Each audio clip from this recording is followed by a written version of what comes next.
hamu afuuse hamu ate abamu bwe twogera nga balowooza nti tulwanyisa hamu ng'omuntu. Hamu amalawo ekibuga, hamu amalawo ebintu bya bannayuganda, ate nga tukimanyi bulungi nti eyeeyita hamu kifaananyi bufaananyi, naye waliyo abali emabegawe. Nabagamba tutuuse okutuuka mu mbeera ng'ekibuga kino bwe tutalwana nga kiri mu mikono gy'abantu baalubatu bwe bati. Osanga hamu akugambye Bosco Muwonge n'abalala. Bosco Muwonge alina ettaka mu Kisenyi lyali aguza KCCM buli eka $1 million 10 eka 10 n'ebirala ze miliyoni 10 byonna kimazeewo ekisenyi. Hamu yatandikanga mpola mpola n'atwala ekisawe ky'ennakivubo kati bakifuula Hams. Era batwogerere bikikinike ne babyogera nti mwe mulwanyisa hamu temulaba azimbye ekisaawe naye kati yapuuka property ye eyaliwo Memorial Stadium. Hamu naddaawo n'akuba abatembeeyi n'akuba abakatale ka Parker Yard bonna n'abajjawo abadda mu byalo ne bagenda abaafa abalala business ne zisaanawo completely obulamu ne busaanirawo ddala. Naye ng'agamba nti gwe tolaba nti ensi ekulaakulanye ekibuga kikulaakulanye Hamu akikulaakulanyiza naye ng'abantu abasaanyizaawo. Ettaka n'alitwala ku bwereere erya Parker Yard n'addako omwala gwa Jugula. Ogwo omwala tulina n'ebbaluwa ya Archbishop yennyini ng'akomplaininga nga yemulugunya. Archbishop Semogerere, His Grace Paul Semogerere nga yemulugunya ng'agamba nti enkola eyakolebwawo yaziba ekkuba erigenda ku kijjukizo eky'Abakatuliki ekya St. Bali ku Ddembe ne St. Atanasi bazze kuketta. Ebyo byonna Hamu teyabiwuliriza. Hamu bwe yazimba ku mwala emaali y'abantu bonna mu winno enkuba n'egitta kumpi kugisaanyaawo. Ye n'asigala ng'ayinaayina bw'atambula bw'akimba bw'agula abakanyama bikawuula bw'agenda n'agula mu social media ne media ne boogera bye boogera ffe twabagamba ebyo bituyita ku mutwe. Kati ndowooza asigadde kunona bulamu bwaffe kyasigaliza. Kakati twatuuka ne tugamba nti Hamu tumuguleko emisango ng'azimbye ku mwala ogwa Jugula bweru w'amateeka. Era ne tukola lipooti namutayiikanga State Executive ne tugitwala mu kanso ng'eraga nti tulina omusango gwe twali tugudde ku Hamu ogw'okuzimba nga talina plan. Ebbaluwa ya director waffe wa physical planning weeri abaligo nga bonna bamaze obikolako. Tufunye prosecution tufunye criminal summons file eguddwawo charge sheet nga kisigadde kwata Hamu kumuteeka mu kaguli wano. Ne beekobana ne Frank Arusa eyali acting executive director emisango ne bagivunjaga. Ne tuddukira mu kanso ne tusaba nti kanso please mutuyambe tukwasaganyirize wamu kuba kanso ye topmost police making organ one tusalewo ekyenkomeredde ku nsonga eno. Ekisooka tulagire Hamu akwatibwe aleetebwe mu mbuga z'amateeka avukangavulwe. Ekyokubiri ogamba tumuyimirize ebyo byonna byazimba ebiri ebweru w'amateeka. Ekyokusatu tubimenye ebyo byazimbawo tubikube ku ttaka nga Nema bwegamba kuba Nema egenda mu banaku befufugaza nereka abantu nga bahamu tugamba tukwate ku bahamu tubimenye. Ekirala ne tugamba nti n'ebyapa byonna ebyateekebwa ku mwala Nakivubo bisazibwemu. Mulimu ebyapa eby'Abakitandwe, mulimu ebyapa ebyo by'Abahamu, mulimu Sirowa nayo yafunako akapapajjo, mulimu abalala nga Tayebwa Right Honorable Deputy Speaker mwawulire enkayana eziriwo yali alese ne plan ndi ba approving plan ye ne tugaana. Kakati naddayo n'agamba nti muwemu plot endala ne babiyiseeyo mu parliament naye waali awo n'abalala banyi tugamba ebyapa bisazibwemu. N'ekirala ogamba nti tuteekewo ekoligo tusibire ekoligo enteekateeka zonna ez'okuwa omuntu olukusa okuzimba ku mwala ne mu bifo ebyenkizo bwe bityo. Kyatujja enviiri ku mutwe kansa yatulange nakuzo mwezi 3 omwezi ogwokuna je twatwala mu report bwe twamalo gisoma ne bayisa resolution nga bagamba ebyo byonna bye mulese tubiganye tebakoma kubigana ne bagamba mubadde mutaddemu n'ekigamba nti Frank Alusa avunaanibwa akangavulwe olw'okwekobana ne Ham okutwala omwala gwe Nakivona ejjugula tikyo nakyo tukiganye naye tebakoma kukigana ne bagamba tumuwadde n'ekirabo era ne bamuwa engule ne bamutikira ne bamugamba webala omulimu omulungi gwokoze ne babiibya ne bajaganya mu kanso ne bakyakala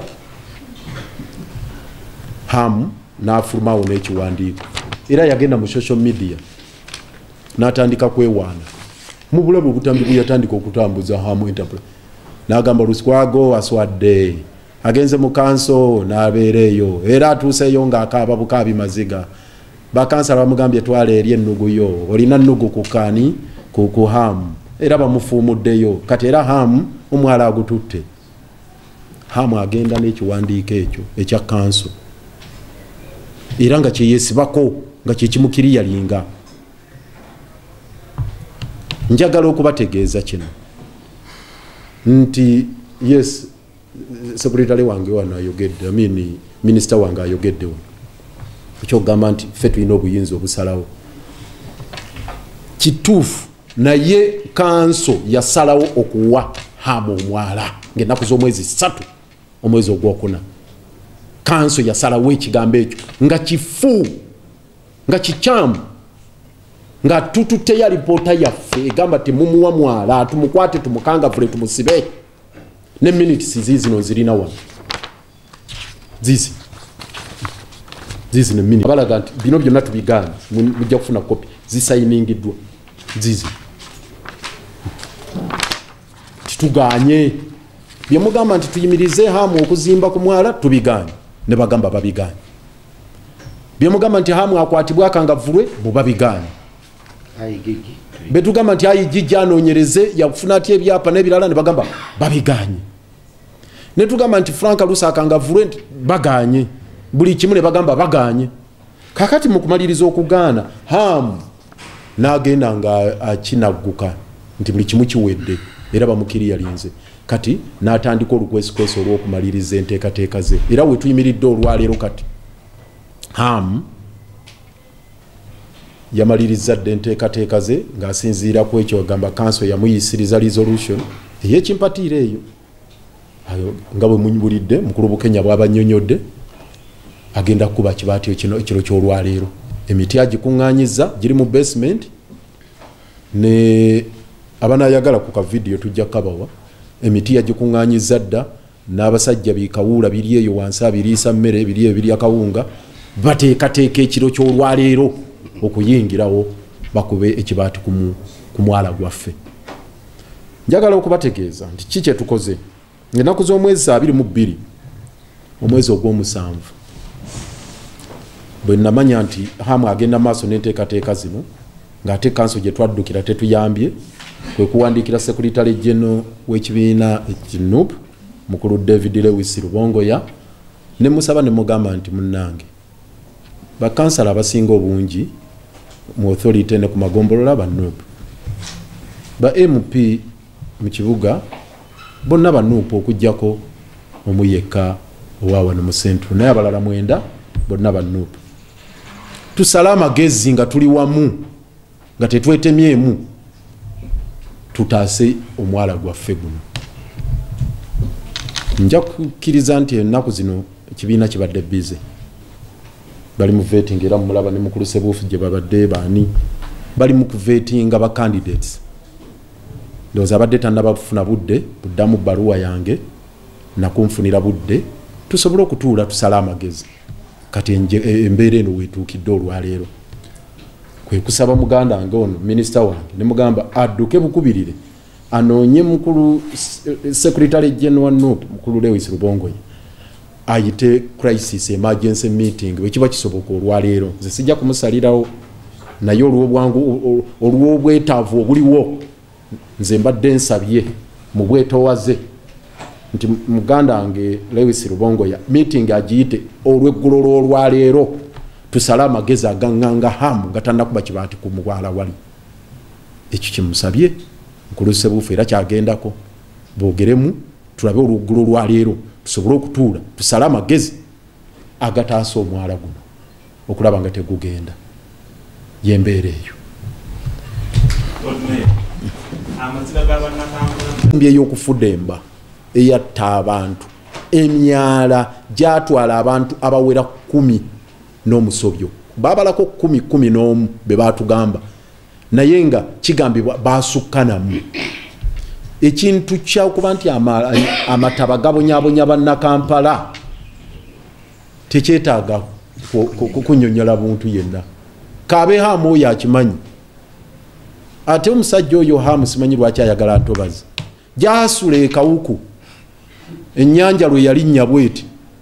ewakawe ne wajjula bwe wati gyasula ekawuku ennyanja nejjula bwajja wane nakivubo wateeka bizinensi y'enkuba olutonya ne wajjula ettaka lya kabaka lye yabba ekaazi egindi eri lya mu lutobazi ne Palm Villas zino zalina ziri mu lutobazi lwa ziri mu lutobazi hamu talinayo property eri ku lusozi njagala abagimanyi bagitubuulire hamu talinayo property eri ku lusozi yanoonya wali ntobazi naye ne matemugambako naffe bwe twagala tumukangavule mwalaba ebyagwawo mu kanso kitwagala okumanya maanyi kyago hamu gakozesa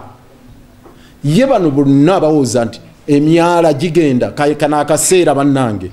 buli omu yenna abadde agamba bannange mututaase ku myala mututaase ku mataba